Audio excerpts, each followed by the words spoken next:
춘궁기 보릿고개라는 게 우리 민족의 아픈 역사로 남아 있습니다. 지금 우리 주변의 어르신들 가운데서 보릿고개 이야기하면 아슬한 기억들을 떠올리는 분들 계신 줄 압니다. 양식이 떨어져 가면 산에서 벗겨온 소나무 껍질과 들에서 보들보들한 뜯어온 풀을 쑤어서 생명을 연명하셨던 분들이 바로 우리 어르신들이시기 때문입니다. 그러나 그렇게 양식이 떨어져가는 집안도 농가 처마 한 곁에는 봄에 뿌릴 씨가 보관되어 있었습니다.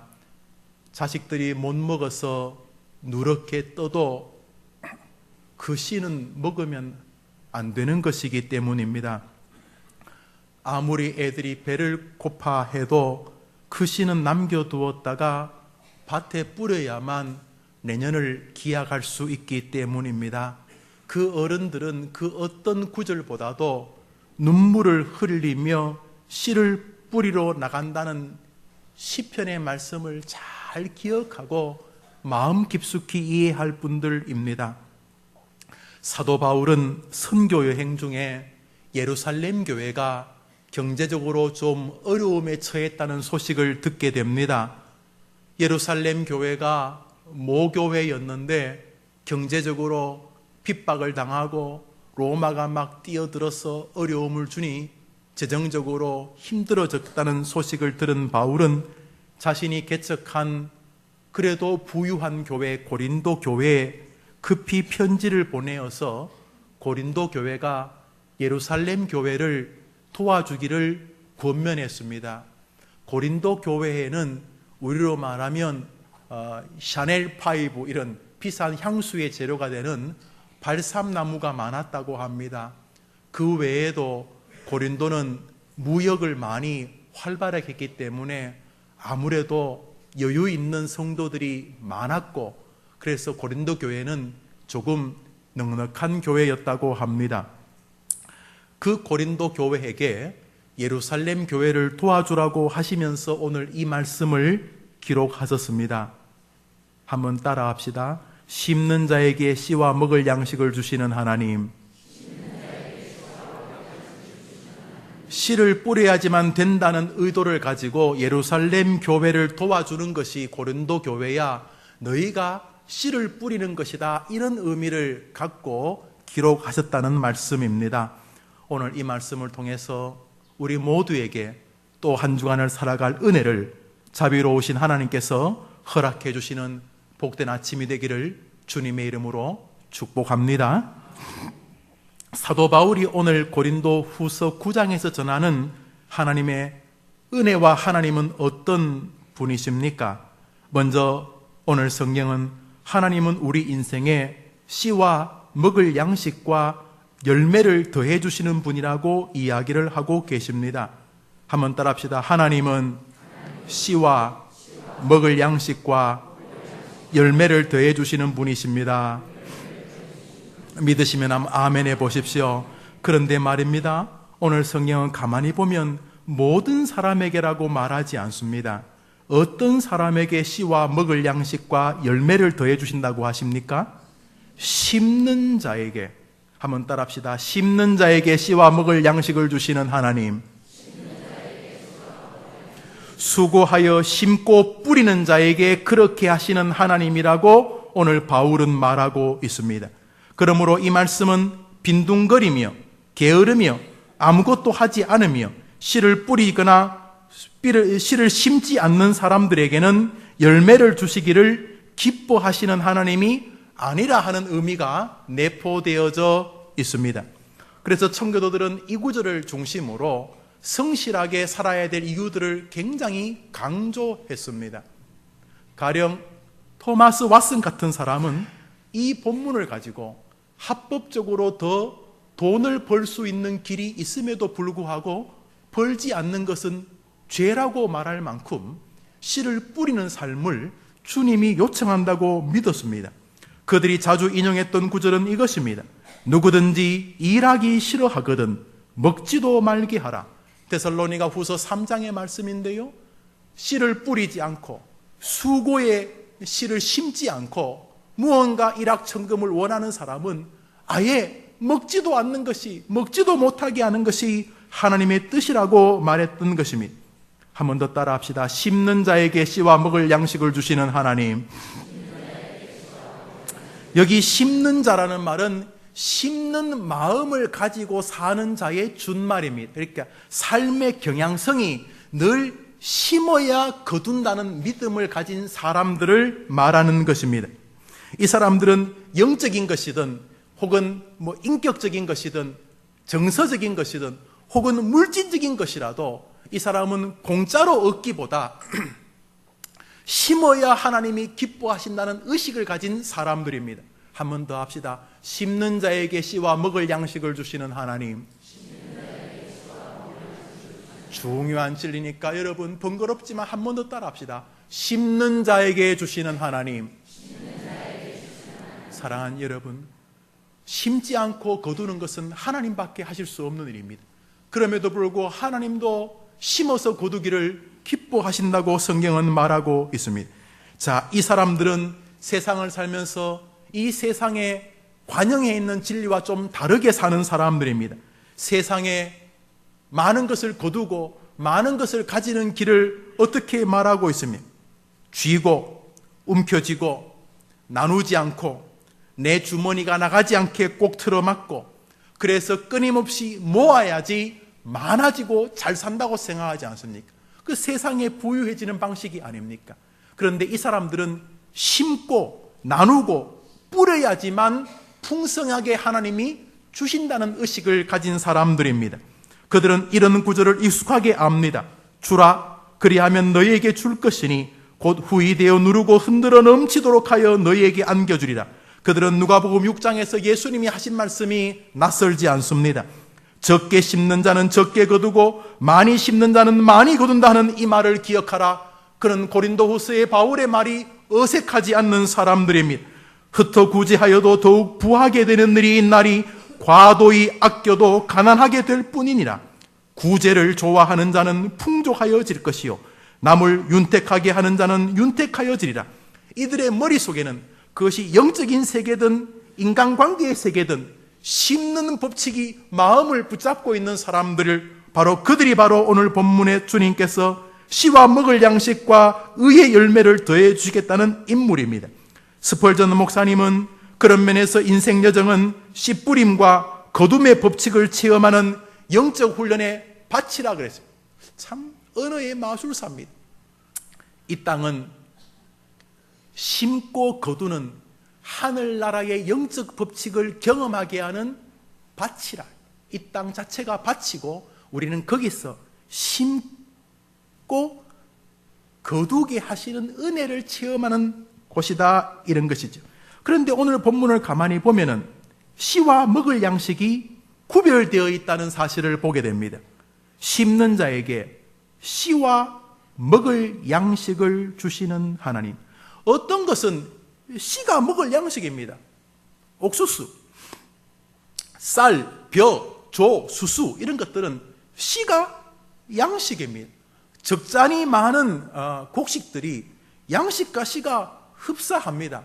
물론 수박이나 참외는 씨하고 조금 다르긴 합니다만 많은 음식들이 씨와 양식을 혼돈할 만합니다. 그런데 하나님은 우리 인생에 심어야 될 씨와 먹을 양식을 허락하셨다는 것입니다. 먹을 양식은 말 그대로 마음껏 먹으면 됩니다. 그러나 심어야 될 씨는 먹는 게 아닙니다. 그것은 심는 것입니다. 저는 옥수수를 좋아합니다. 우리 교회 누이가 있습니다만 그 양반도 옥수수를 정말 좋아하는 것 같아요. 저는 옥수수만 먹고도 살 수 있지 않을까 생각을 가끔 합니다. 아직까지 옥수수를 제가 일주일 내내 먹어본 적은 없어요. 제가 최고 기록은 3일 동안 옥수수만 먹어봤는데 옥수수가 떨어져서 이제 밥을 먹긴 했는데, 그래서 저는 나중에 혹시 하나님께서 제가 나이가 들어서 할 일 없어서 선교사가 되겠다는 게 아니고 혹여나 미약하게라도 제가 필요하다면 저는 옥수수만 나는 나라면 안 되겠나 이런 생각을 하는 옥수수를 저는 좋아합니다. 저도 제가 대견해요. 제가 뭐 철갑 상어 알, 캐비어 한 접시에 막 200만 하는 거 그런 거 안 좋아하고 옥수수를 좋아하니까. 근데 어느 날 전화를 받았어요. 누이가 병원에 갔다는 거예요. 제 누나가. 왜 갔냐니까 집에서 옥수수만 먹다가 영양실조가 걸린 거예요. 먹고 살만한 집안인데. 그래서 내가 웃긴다 그랬어요. 그래서 옥수수를 좋아하는데, 옥수수는 여러분 이렇게 한 대라 그러죠. 한 대. 옥수수 한 개, 한 대. 이렇게 먹습니다. 그게 보통 350알에서 한 550알 정도가 있습니다. 뜯으시면. 그래서 근데 보통 씨를 하나 심으면 옥수수에서 4개에서 8개, 뭐 품종마다 다릅니다만 평균 한 5, 6개가 맺힙니다. 그러니까 한 500알 치면 5, 25, 한 2,500알, 뭐 400알 치면 한 2,000알 정도가 맺힙니다. 여러분 그거 뜯어가지고 이렇게 말리기도 하시고 또 통째로 이렇게 삶거나 구워 드시기도 하시고, 요즘은 또 이렇게 뜯어서 이렇게 밥에 넣어서 옥수수 밥을 쪄서 드시기도 하시는데, 하나를 그냥 아작아작 씹어 먹으면 끝입니다. 그런데 하나를 심으면 2,000개로 변하게 됩니다. 심는 법칙은 하나님이 정해 놓으신 법칙입니다. 갈라디아서 6장은 말합니다. 스스로 속이지 말라. 거짓말하지 말라는 것입니다. 하나님은 만홀히 여김을 받지 아니하시나니 사람이 무엇으로 심든지 한번 따라합시다. 그대로 거두리라. 오늘 성경은 우리에게 씨와 먹을 양식을 주시면서, 먹을 양식은 우리가 마음껏 풍성하게 먹고 나누고 쓰더라도 씨는 심어야 한다는 사실을 가르쳐 주고 있습니다. 한번 따라합시다. 심는 자에게 씨와 먹을 양식을 주시는 하나님. 그러므로 하나님은 우리가 씨를 어떻게 대하느냐에 예민하십니다. 오늘 본문에서 먼저 하나님이 우리에게 심으라고 하는 씨가 무엇인지를 볼 수가 있습니다. 부정할 수 없이 그것은 돈이나 물질입니다. 오늘 본문을 보시겠습니다. 윗구절로 올라갑시다. 5절 읽읍시다. 5절 6절 읽읍시다. 시작.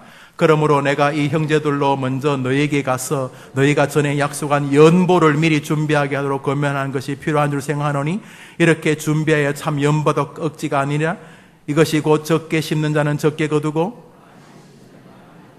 7절까지 읽읍시다. 시작. 각각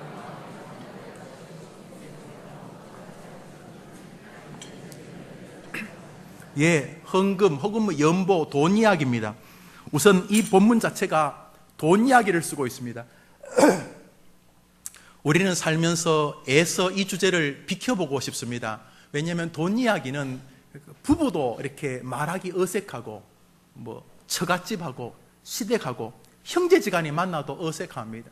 교회에서도 가급적 돈 이야기는 목사도 하기에 너무너무 번거롭고 힘들고, 또 성도들도 뭐 굳이 안 들어도 될 것 같은 주제입니다. 그런데 오늘 본문에서 먼저 심는 자에게 말씀하셔서 씨를 말씀하시는 것은 예루살렘 교회를 연보로 도와주라는 고린도 교회를 향하여 독촉의 마음이 있기 때문입니다.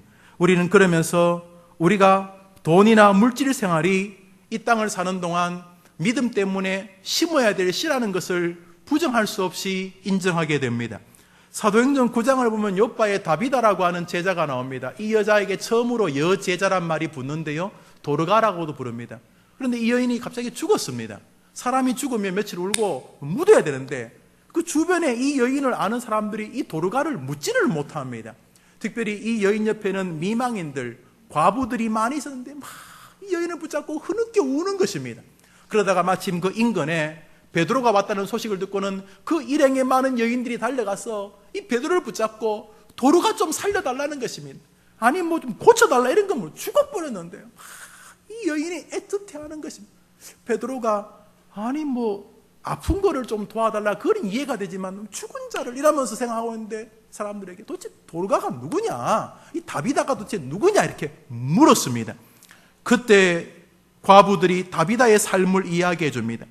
그녀의 삶은 헌신과 섬김의 삶이었습니다 하면서 그 울던 과부들이 자기 겉옷 속옷을 보이면서, 그리고 자신의 지나온 삶을 말하면서 우리 애가 힘들 때, 우리 애가 등록금 못 낼 때, 우리 집안에 쌀이 떨어졌을 때 이 다비다가 이렇게 저렇게 도와줬습니다 하며 흐느끼는 것입니다.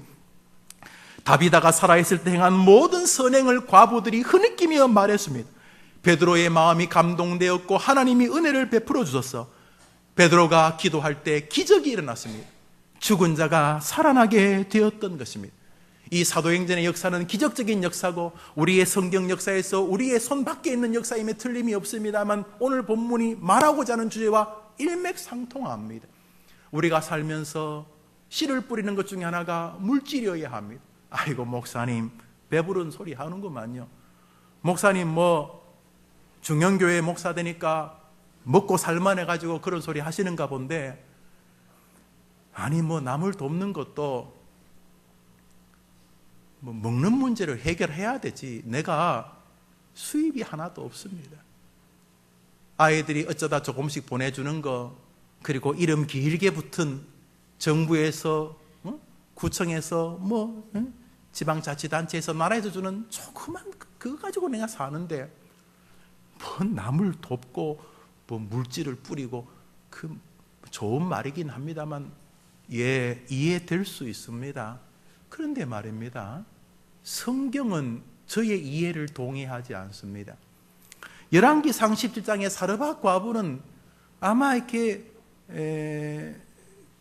나라가 도와야 될 분들 가운데 제일 밑바닥에 있는 사람이었습니다. 성경을 보면은 먹고 해서 배부르게 먹을 리가 없죠. 마지못해 먹다가 이제는 이제 긁어서 한 줌밖에 안 되는 밀가루하고 거기다 이제 기름 몇 방울 떨어뜨릴 그 몇 방울밖에 없었어요. 이거는 생활보호 대상자 수준이 아니고 그들이 뭐라 그러냐면 얘야 이게 마지막이다, 이거 먹고 우리 죽자, 이렇게 되어 있는 거예요. 그런데 하나님이 얼토당토안하게 그거를 엘리야에게 심으라는 거예요. 엘리야도 그게 목구멍에 넘어가겠습니까? 그런데 어쩌겠습니까? 하나님이 엘리야에게도 말하고 그 여자한테도 말하니까. 성경을 보면 열왕기하 4장의 수넴 여인이 엘리사에게도 똑같은 일을 합니다. 남을 도울 만한 여인들이 아니었습니다. 그런데 심는 법칙은 여기서도 변함이 없었습니다. 여러분이 잘 아는 구름 잡는 이야기 같은 그 가루에 곡식이 떨어지지 아니하고 그 기름병이 떨어지지 아니하는 씨와 먹을 양식과 의의 열매를 더해 주셨어. 그 한 줌의 곡식 한 방울의 기름밖에 준 게 없는데 그 여인에게 영적인 의미까지 부여하셔서 우리에게 설교할 만한 의의 열매를 풍성하게 하신 줄 믿습니다. 그러므로 돈의 많고 적음은 오늘 본문하고 아무 상관이 없는 것이 틀림이 없습니다. 주님은 우리에게 씨와 먹을 양식을 요청하셨습니다. 여러분에게도 여러분이 마음껏 먹으실 양식의 시간이 여러분 겁니다. 주무실 수도 있고 쉴 수도 있고 놀 수도 있고 산책할 수도 있습니다. 그러나 여러분 시간 가운데 심어야 될 씨가 있을 수 있습니다. 여러분이 가진 돈 가운데 먹을 양식이 있습니다. 옷도 사고 책도 사고 멋도 내고 놀러도 가고 휴식도 하고 여러분이 드실 만한 일상의 양식, 사람이 밥만 먹고 사는 건 아니까 자녀를 공부시키는 것도 저는 일용할 양식이라고 생각을 합니다. 가끔 문화생활도 가치롭다고 생각을 합니다. 더 공부하기 위해서 학비를 많이 지불하는 것, 그것도 일용할 양식입니다. 먹을 양식입니다. 그러나 어떤 돈은 심어야 될 씨가 있습니다. 우리의 삶 속에서 씨와 먹을 양식을 주시는 하나님을 기억하면서 여러분의 물질 세계에도 경향성, 심어야 된다는 마음이 하나님과 사람들을 향해 열려있는 여러분의 생애가 되기를 이 말씀을 전하는 주님의 이름으로 축복합니다. 또한 우리가 뿌려야 될 씨가 뭡니까? 돈입니까? 11절을 읽습니다. 10절은 제가 읽을 테니 여러분이 11절 읽으십시오. 심는 자에게 씨와 먹을 양식을 주시는 이가 너희 심을 것을 주사 풍성하게 하시고 너희 의의 열매를 더하게 하시리니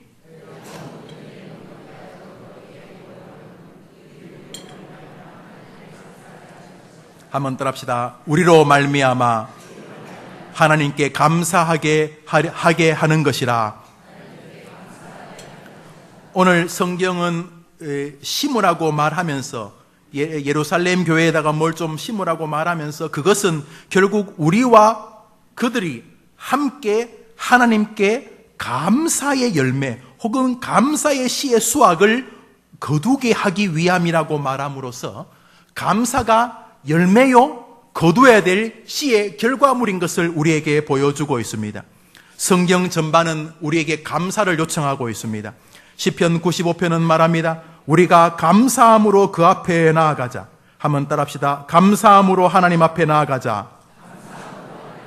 골로새서 2장에서 바울은 말합니다. 한번 따라합시다. 믿음에 굳게 서서 감사함을 넘치게 하라. 한번 따라합시다. 믿음에 굳게 서서 감사함을 넘치게 하라.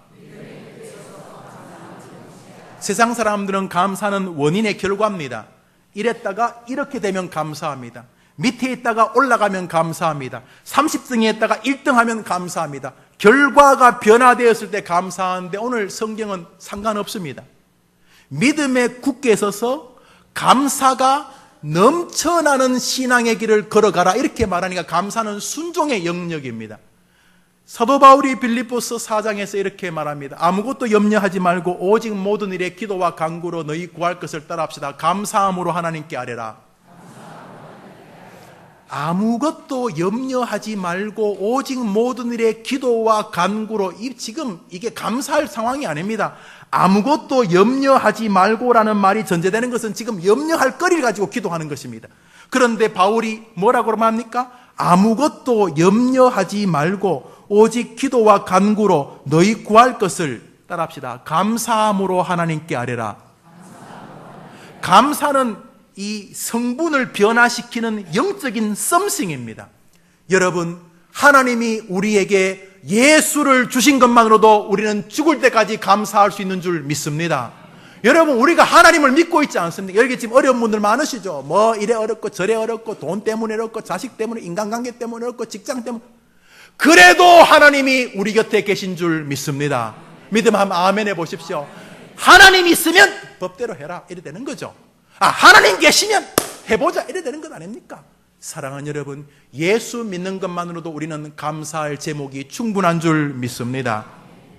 그러므로 우리는 감사를 심어야 한다는 말을 기억해야 합니다. 몇 해 전 미국의 미식 축구라 하죠. 우리 럭비 같은 것인데 미식 축구를 하는데 미국 사람은 죽습니다. 그거 1년에 한 번씩 그거 특별한 게임 하면요, 막 15초 광고하는데 수십억 수백억이고요. 하여튼 난리가 납니다. 어떤 기록을 보니까 그런 경기가 있는 날은 그 지역에 자가용 비행기가 다 막 동이 나는 만큼 그렇게 사람들이 그 경기를 좋아하는데 거기서 한국인 호녀라 하인즈 워드라고 하는 사람이 MVP가 되었어요. 그래서 광고도 나오고 돈을 어마어마하게 벌었습니다. 그래서 어머니가 한국 분이고 아버지가 흑인 분이셨는데 아주 가정사가 좀 아픕니다. 그리고 미국 가서도 또 다른 흑인에게 또 배신당해서 어머니가 한국 동두천에서 그리고 미국에서 아주 좀 표현이 그렇습니다만 아주 낮은 생활을 하셨습니다. 밑바닥 생활을. 그런데 이 하인즈 워드가 부자가 됐기 때문에 방송을 한 게 아니고 뭘 방송했냐면 자기 가장 존경하는 사람이 영희, 자기 엄마를 말하는 거예요. 왜 가장 존경하냐 그러니까 엄마는 그 어려운 상황 속에서도 자기에게 하나님을 믿게 했고 감사의 가치를 가르쳤다는 거예요. 자기는 엄마에게 한 번도 불평하는 것을 들어보지 못했다는 거예요. 엄마에게 가장 힘든 것은 말없이 우는 장면이었다는 거예요. 그래서 자기는 자기 엄마가 자기에게 세상을 이놈의 더러운 세상 니 죽고 내 죽자 이렇게 보지 않고 감사하는 마음을 자기에게 심어줬다는 거예요. 한국에서는 틱이라고 그렇게 야유를 받고 미국 가서도 제대로 배우지도 못하면서 어머니는 굉장히 어려운데도 감사할 조건들을 계속 말했다는 거예요. 여러분 그 방송 보셨죠? 저도 봤습니다. 그러면서 눈물을 흘리면서 세상에서 가장 존경한 사람은 엄마라 그랬어요. 그런데 제가 얼마 전에 자료를 찾아보니까 그 엄마가 자식이 엄청난 집을 선물해 줬어요. 수십억짜리 집을 선물했는데 그 엄마는 지금도 패스트푸드점에 가서 이 청소를 하는 거예요. 왜 청소를 하냐니까 한마디로 사랑하는 아들이 교만해지지 않기를 바랬어. 사랑하는 아들이 하나님의 은혜를 잊어버리지 않게 하기 위해서 그렇다는 거예요. 야, 내가 보통 사람이 아닌 것을 보았어요. 수천 년 전 다윗이 그랬습니다. 다윗은 입 열면 불평할 거리가 한두 개가 아닙니다. 아니 내가 골리앗을 죽여주니까 말이야. 내가 말이야 이렇게 할 수 있는 다윗은 놀랍게도 감사함으로 하늘의 궁정을 여는 것을 알았습니다. 감사의 씨를 뿌리는 여러분 되기를 주의 이름으로 축원합니다. 몇 주 전에 우리에게 오셨지요. 연세 많이 드셨는데도 정말 청년이었어요. 유태영 박사님 보셨지요? 저 시골에서 본인 말대로 머슴의 아들로 태어나가지고 조금 머리는 있었는데 공부를 못하니까 주변 사람들이 그래도 집에서 초등학교는 하나 나와야 된다고 그래가지고 그래서 공부를 좀 시켜줬는데 그 정도 근방에서 더 이상 못 시키니까 얘가 고등학교 또 더 많은 공부를 하고 싶었어. 얘가 그러면 안 되고 그때 얘가 유 박사님께서 무작정 서울로 온 거예요. 와가지고 돈이 떨어지니까 잘 때도 없고 먹을 때도 없고 그래가지고 글을 보면 기도 인생이라는 그 책을 보면은 우리 교회도 간증했지만은 보니까 연탄재 사이에 이렇게 밥이 이렇게 있는데 연탄재를 이렇게 또 떼니까 먹을만 하더라는 거예요. 그러면서 이제 구두 닦기 하고 또 구두 닦여서 또 얻어맞고 또 미군 부대에 가서 이렇게 정식 직원도 아니고 이렇게 좀 일하면 조금 돈 주면 그런데 돈을 모아서 공부를 하고 싶어가지고 그래서 낮에는 그렇게 죽을 게 살고 저녁에는 공부하면서 공부의 꿈을 버리지 않았어요. 아시다시피 덴마크에 글쎄요 이게 저는 지금도 통할 거라고 믿는데 덴마크 국왕에게 편지를 보내가지고 국비 유학생이 되고 마치고 다시 이스라엘에 가서 히브리 대학 그 어려운 히브리 대학에서 박사를 마치고 새마을 운동을 일으킨 인물로 우리가 잘 알고 있지 않습니까? 건국대 부총장으로 계실 뿐만 아니라 우리에게 훌륭한 농촌의 길이고 우리 민족을 사랑하는 또 훌륭한 기독교인이셨는데 이분이 그 기도 인생 우리 요셉 총무 아이들하고 책을 저도 읽는 동안 제가 많은 감동을 받았어요. 그 책에 보면은 그 어릴 때 일기장이 이렇게 나와요. 그 모멸감과 그 주워 먹으면서까지 그래 살던 시절에도 그 유태영이라는 아이 일기장에는 매 일기장마다 하나님 감사합니다가 있는 거예요. 아니 뭐가 그리 감사한. 그런데 그 글에 의하면 새벽기도 일어나서 갈 수 있는 교회에 있어서 감사하고 아직 살아있어서 감사하고 야간이지만 공부할 수 있어서 감사하고 공부하고 싶은 마음이 사라지지 않아서 감사하고 결국 자기 인생을 돌아보니 감사 인생이었다는 거예요. 저는 하나님이 그 유태영에게도 다윗 같은 심는 자에게 씨와 먹을 양식과 의의 열매를 더해 주신 줄 믿습니다. 여기 중요한 건 의의 열매입니다. 씨를 뿌리면 열매가 거의 의라는 말이 왜 붙습니까? 이게 중요한 것입니다. 우리가 이 땅에서 하나님을 사랑하며 말씀을 순종하며 우리의 삶을 성실히 뿌리면 그것이 의의 열매가 된다는 것입니다. 여러분 사르밧 과부가 뭐 했습니까? 무슨 기도를 뿌리고 무슨 선교를 그냥 요만큼 있는 거 그거 하나님이 그래서 그냥 좀 뿌린 것입니다. 그런데 그 씨를 뿌렸다고 그 하나님께서 그 여인을 영적인 인물의 대명사로 오늘 우리에게 기억시키지 않습니까? 여러분이 믿음으로 일상의 삶에서 이 말씀대로 씨를 뿌린다면 여러분의 삶에 일상의 삶에서 의의 열매가 맺히는 줄 믿으시기 바랍니다. 의의 열매 맺히려고 40일 금식하고 이름 모를 기도원에 올라갈 필요 없습니다. 여러분이 일상의 삶을 살아가면서 이 말씀 속에서 여러분이 감사의 씨를 뿌리고 그 감사의 씨가 하나님 앞에서 놀랍게도 열매가 되는데 그 열매가 주변 사람들에게 야 유태영이 하나님 참 대단하다. 유태영이가 한 게 대단한 거 아닌데 그냥 그 아이가 하나님 앞에서 감사의 씨를 뿌린 것밖에 없는데 유태영이를 전 세계를 돌아다니면서 하나님의 의를 높이게 한다는 측면에서 우리의 감사는 뿌려야 될 씨인 줄 믿으시기를 바랍니다. 어떤 사람이 제게 묻습니다. 목사님 하나님의 뜻이 뭡니까? 성경은 말합니다. 하나님의 뜻 항상 기뻐하라 쉬지 말고 기도하라 범사에 감사하라 이것이 너희를 향한 하나님의 뜻이니라. 여러분 감사는 은혜의 바로미터입니다. 감사가 넘치면 은혜가 넘칩니다. 감사가 식으면 은혜가 식습니다. 제가 22년간 목회하면서 한 사람도 예외인 사람을 본 적이 없습니다. 저는 그렇습니다. 감사 중에 최고의 감사가 무엇입니까? 죄와 허물로 영원히 죽어서 부처 앞에 가 있거나 하나님 따위가 어딨냐고 말할 여러분과 저 우리들을 이 시간 이 자리에 앉아서 하나님을 믿게 예수님을 보내주신 감사가 최고의 감사인 줄 믿습니다. 생각해 보십시오. 여러분이나 저나 우리 모두가 무슨 수로 하나님을 믿을 사람입니까? 아무리 생각해도 저는 안 그렇습니다. 제가 얼마나 못된 사람인 줄 아십니까? 제가 목사가 안 됐으면 진짜 그렇게 말 안 해도 못된 거 압니다. 그런 표정들이 있으십니다. 김영우가 갈보리에서 죽은 베들레헴 마오간에서 태어난 예수를 구주로 믿고 있는 것입니다. 힘들고 어려울 때마다 그분 앞에 나가 그분을 붙들고 빌고 또 일어서는 것입니다. 저의 하나님이 여러분의 하나님인 줄 믿습니다. 나를 위해 십자가에 죽으신 예수 그리스도의 구속의 은혜를 우리가 누가 감사하지 않을 수가 있습니까?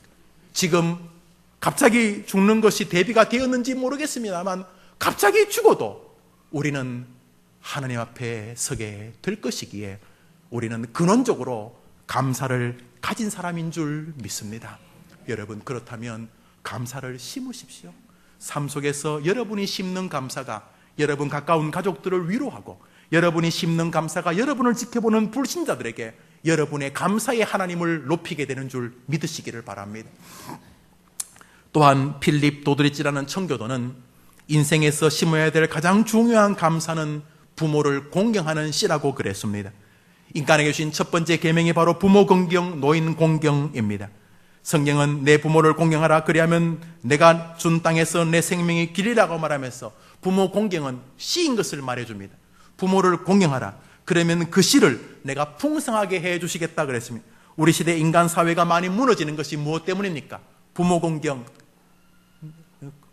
어른 공경, 이것이 무너졌기 때문에 스승 공경, 이것이 무너진 것입니다. 사랑하는 여러분, 부모를 공경하라고 하는 이 진리는 우리가 인간 사회에서 아주 소중하게 뿌려야 될 씨라는 것입니다. 로이 존스 목사님은 자신의 삶을 돌아볼 때 자신이 지켜본 모든 신실한 기독교인에게는 결국 이 열매가 맺혔다고 말했습니다. 그것은 바로 성령의 9가지 열매입니다. 오직 성령의 열매는 사랑과 희락과 화평과 오래 참음과 자비와 양성과 충성과 온유와 절제. 사랑하는 여러분, 우리가 이 땅을 살면서 맺혀야 될 열매와 씨는 무엇입니까? 사랑입니다. 여러분에게서 그것을 느낄 수 있게 사셔야 됩니다. 희락입니다. 화평입니다. 오래 참음, 자비, 양선, 충성, 온유, 절제와 같은 것입니다. 이런 씨가 우리에게 맺혀야 될 열매들이고 뿌려야 될 씨입니다. 사랑을 원하십니까? 사랑을 심으십시오. 우리 해림교회 성도님들이 로존스 목사님이 말하는 대로 자기가 살아보면서 결국 믿음의 훌륭한 성도들에게는 다 이런 열매들이 맺히더라고 했던 그 성령의 9가지 열매가 맺히는 아름다운 씨를 뿌리는 인생 되기를 주의 이름으로 축원합니다. 또한 씨는 성경 전반에서 하나님의 말씀을 가르칩니다. 너희가 거듭난 것이 썩어질 씨로 된 것이 아니요 썩지 아니할 씨로 된 것이니 하나님의 살아있고 항상 있는 하나님의 말씀으로 되었느니라. 누가복음에서 주님은 씨는 하나님의 말씀이라고 설명하셨습니다. 여러분, 풍성하고 싶다면 여러분에게 하나님의 씨를 심으십시오. 말씀을 묵상하고 설교의 말씀을 심으십시오. 우리가 가지고 있는 죄성은 의심입니다. 그렇지만 씨를 심어야 열매가 맺혀집니다. 여러분에게만 심지 말고 자식들에게 심으십시오. 이웃과 동료들에게 하나님의 말씀을 전하십시오. 여러분이 읽었던 말씀을 전하십시오. 여러분이 들었던 설교를 전하십시오. 우리 가운데 어떤 성도님은 제 설교를 다 타이핑을 합니다. 좋은 일입니다. 그렇게 못하더라도 여러분이 들었던 설교 가운데 30분, 20분 설교를 다 할 수 없으니까 그 중에서 여러분에게 마음에 감동이 되었던 것이 있으면 그걸 전하십시오. 하나님께서 약속하셨습니다. 씨를 뿌리는 자는 기쁨으로 그 단을 거두어 가지고 돌아오리라. 사랑하는 여러분, 해림교회가 하나님의 말씀의 씨를 한 줄과 흩어져서 세상의 밭에 뿌리는 귀한 성도들의 교회 되기를 주의 이름으로 축원합니다. 무엇보다 씨는 예수 그리스도입니다. 디모데후서는 말합니다. 내가 전한 복음대로 다윗의 씨로 죽은 자 가운데서 다시 살아나신 예수 그리스도를 기억하라. 다윗의 씨로 오신 예수가 인류를 살릴 영원한 생명의 씨인 줄 믿습니다. 그러니까 새생명 잔치를 앞두고 있을 때 사람들에게 예수를 심으십시오. 어떻게 해요? 예수 믿으면 좋다라고 말해요. 예복에 예수 믿으면 너무너무 좋아. 뭐가 좋아? 다 좋아. 자네 힘들지? 예수 믿으면 자네 아이들 힘들지? 예수 믿으면 요즘 자네 기쁘지? 예수 믿으면 더 기뻐져. 예수 믿으면 사람들에게 예수를 심는 한 주간 되기를 주의 이름으로 축원합니다. 사랑하는 여러분, 하나님께서는 우리에게 심을 만한 씨를 주시기를 원하시고 주시고 계십니다. 그러나 어떤 사람은 심지 않습니다. 한마디도 예수 믿으라고 말하지 않습니다. 우리는 이렇게 하나님 앞에서 씨를 심을 때 열매를 거두게 되는 것입니다. 이것이 아름다운 번영의 법칙, 씨 뿌림의 법칙이 될 것입니다. 번영의 법칙, 씨 뿌림의 법칙이 있다면 몰락의 법칙, 빈궁의 법칙도 있습니다. 아까 말했던 옥수수 같은 것을 심지 않고 푹 삶아서 먹어버리면 그거로 끝인 것처럼 우리가 씨를 뿌리지 않으면 거둘 수가 없거나 옥수수 대신에 아주 나쁜 씨, 엉겅퀴라든지 잡초씨를 뿌리면 잡초가 나오게 되는 것입니다. 그러므로 우리가 거두지 못하는 것은 뿌리지 않거나 잘못된 씨를 뿌리기 때문입니다. 뿌리지 않는 것을 성경은 게으름이라고 말합니다. 잠언은 게으른 자를 악한 자와 동의어로 봅니다. 사랑하는 여러분, 게으르지는 말자는 신념은 참 나쁘지 않습니다. 물론 게으름이라고 하는 것이 늘 상대적이기 때문에 누구랑 비교하는 것에서 오는 것이긴 하긴 합니다만 스스로 오늘도 내가 게으르지는 말자는 마음을 가지는 건 좋은 일입니다. 씨 뿌리지 않는 것은 게으름이고, 두 번째로 씨는 뿌리되 잘못된 씨를 뿌리면 그 결과는 참혹하게 됩니다.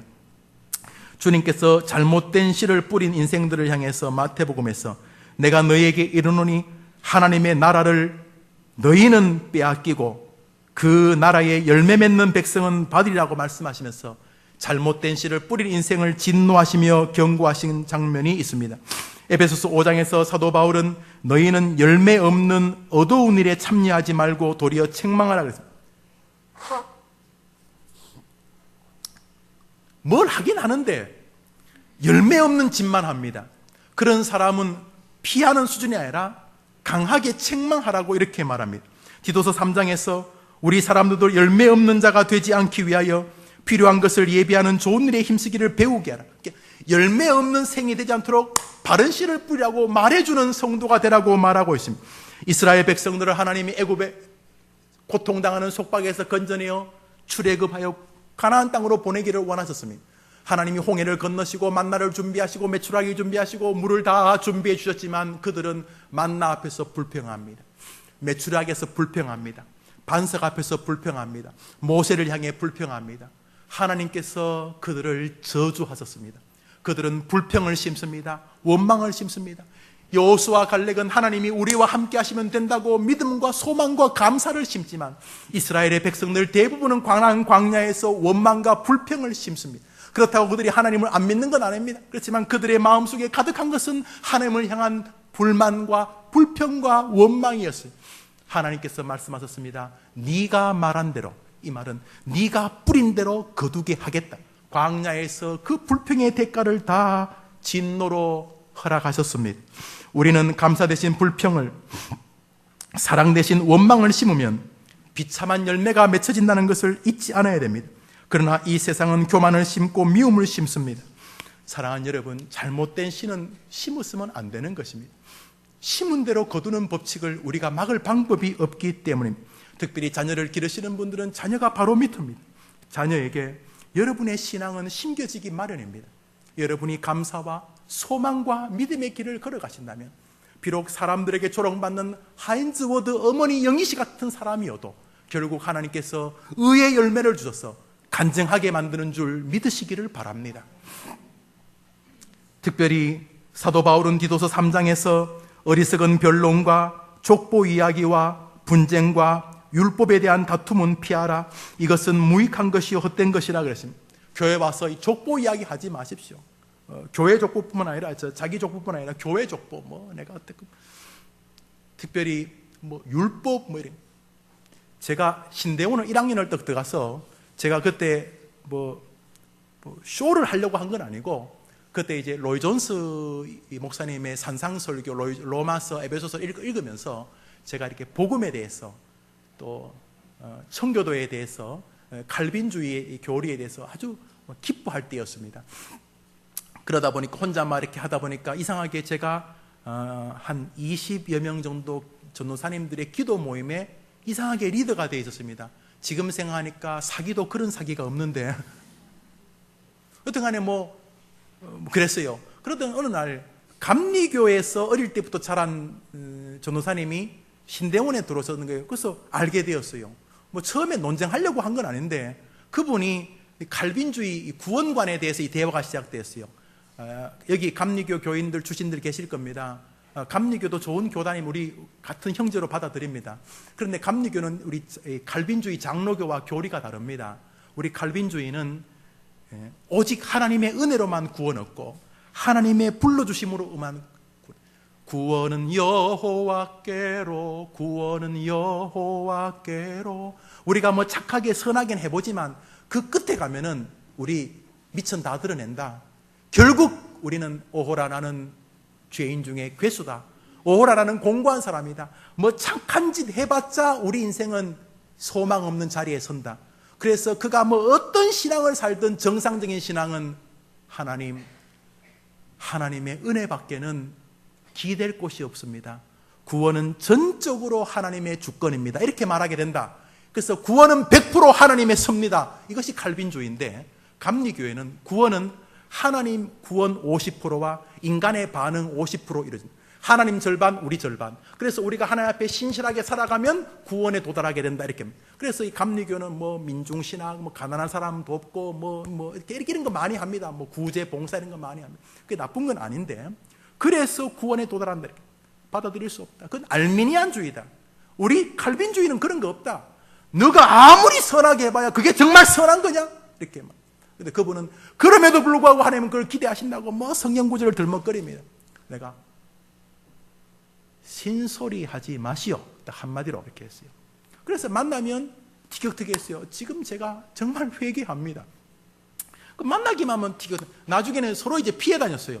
그래서 골통주의자 이런 날 부르고 저는 알미니안주의자 이렇게 말했어요. 구원관이 다르면 보통 문제가 아니지 않습니까? 그런데 2학년 때 조지 휘필드 영국의 대부흥사였습니다. 아주 훌륭한 칼빈주의자고 요한 웨슬리 감리교 그 사람의 시조죠. 요한 웨슬리가 둘이 홀리클럽에서 만나서 서로 교제하는데 이 조지 휘필드는 완벽한 칼빈주의의 탁월한 설교자였습니다. 뭐 사실 로이 존스나 스펄전의 영웅이죠. 조지 휘필드, 여관집 아들로 태어난 조지 휘필드. 그리고 어릴 때부터 좀 이렇게 내성적이고 인생을 진지하게 살았던 요한 웨슬리. 이 두 사람이 서로 나이 차이는 꽤 많습니다만 서로 친구가 되었습니다. 옥스퍼드에서 만나가지고.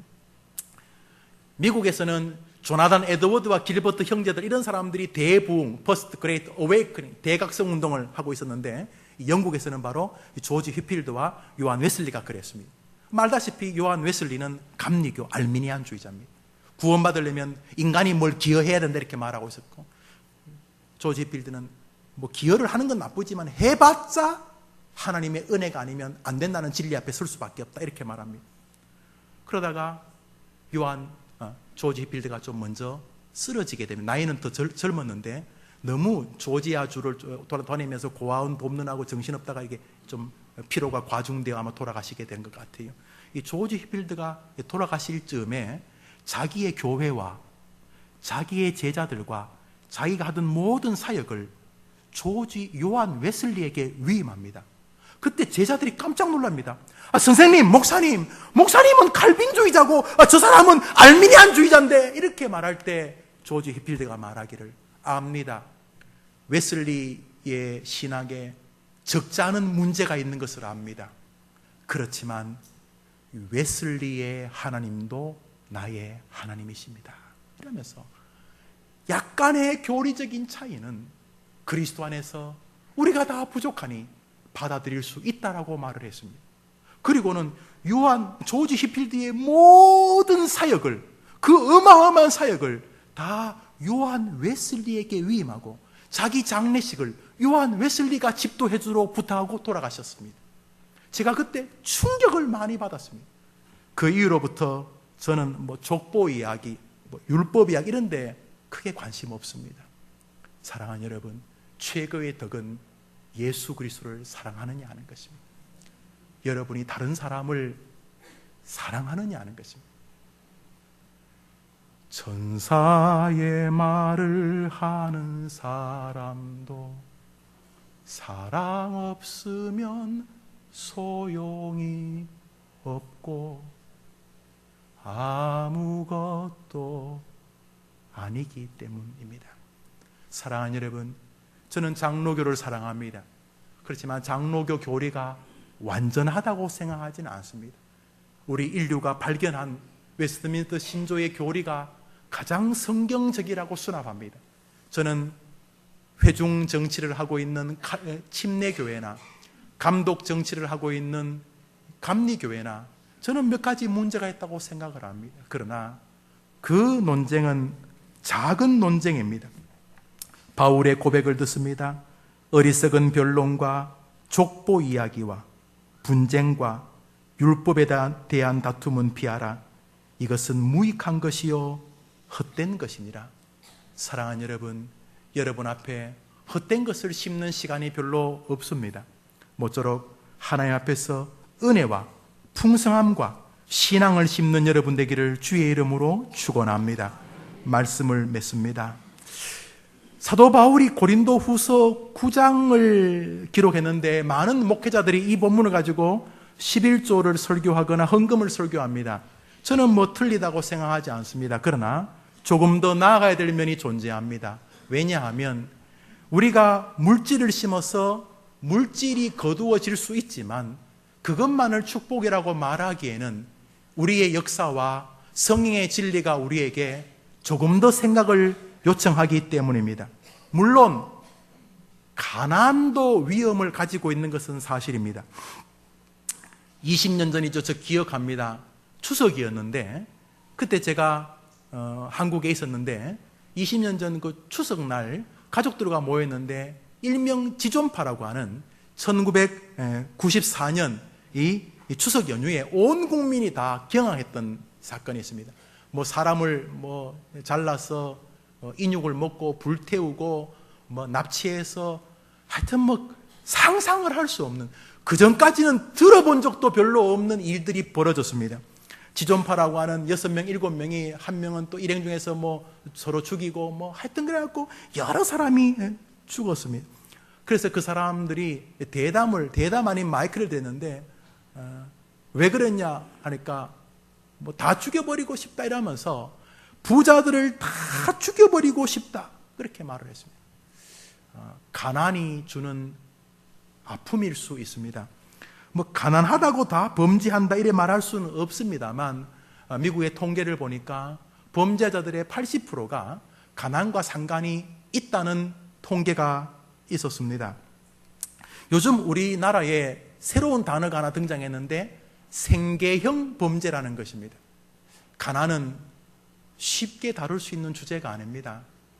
가난은 어떤 분은 가난하기라 그래서 영적으로 다뤄야 된다 이렇게 말하시는 목사님도 계시는데 여러분 기억나십니까? 어떤 인질범이 여성을 하나 붙잡고 창문에 대고 유전무죄! 무전유죄! 한 거 기억나십니까? 안 나도 할 수 없고요. 가난에 대한 분이 가득 찬 것입니다. 가난이라는 것을 좀 깊이 생각해야 될 주제일 수 있습니다. 그러면 부자 되면 다 좋은가? 2002년도에 970만 파운드, 약 165억 원의 로터리에 당첨된 마이클 캐롤이라는 사람, 유명한 사람입니다. 이 얼마 안 됐으니까. 이 사람이 지금부터 약 10여 년 전에 갑자기 165억 원이 생겼습니다. 그래서 그는 고급 저택을 사고 아주 비싼 외제차, 레이싱카를 구입했습니다. 그리고는 돈이 많으니까 음주, 마약, 도박 이렇게 했는데 놀랍게도 10년 동안 교도소를 2번 들어갔다 오게 되고 10년이 아니죠. 8년 뒤 2010년 영국에 파산을 선고하고 실업수당을 받는 처지로 전락을 합니다. 마약에 쩔었고 술에 쩔어 있던 삶이었습니다. 그가 감옥에서 나온 다음에 마약과 술을 끊고 새 인생을 출발합니다. 그는 지역 내 비스켓 공장에서 주당 30여만 원을 받으면서 근근히 살고 있지만 그가 한 말이 아주 이렇게 인상적으로 남아 있습니다.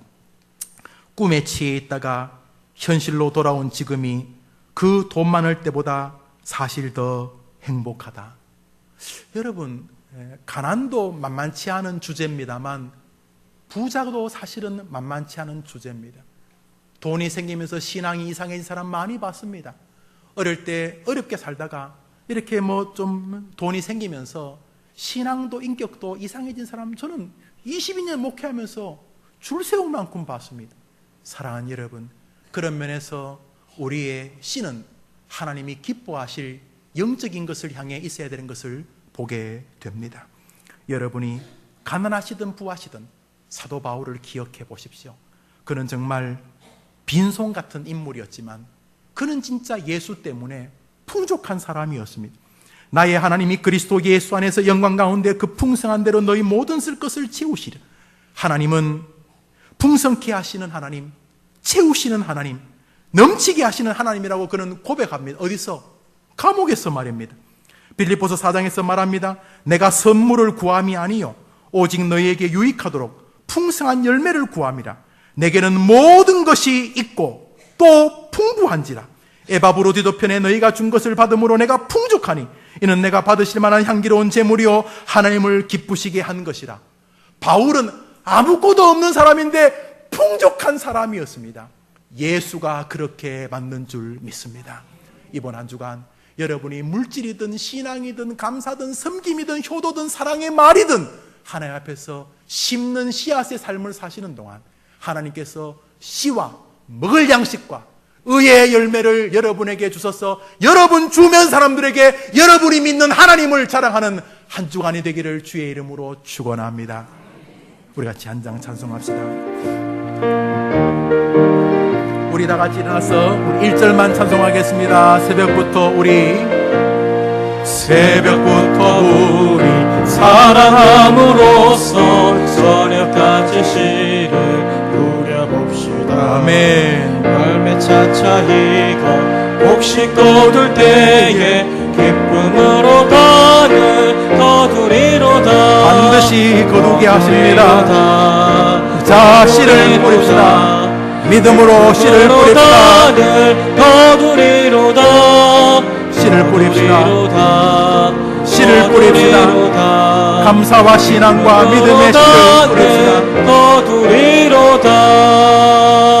우리 30초만 기도합시다. 우리 다 같이 눈을 감습니다. 오늘 심는 자에게 씨와 먹을 양식과 의의 열매를 주신다 그랬으니 하나님 믿음을 심고 사랑을 심고 소망을 심게 하시옵소서.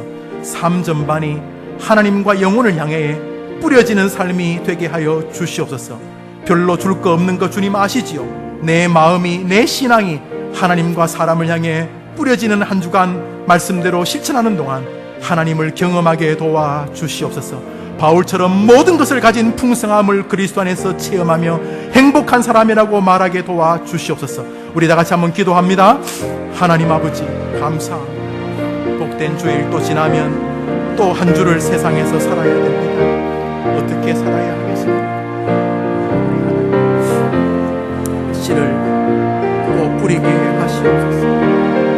아버지 힘이 없고 어렵지만은 또 뿌리게 하시옵소서. 우리 성도들 한 주 동안 세상에서 하나님 말씀대로 심는 자의 길에 서게 하여 주시옵소서. 원로 목사님 축도해 주십니다.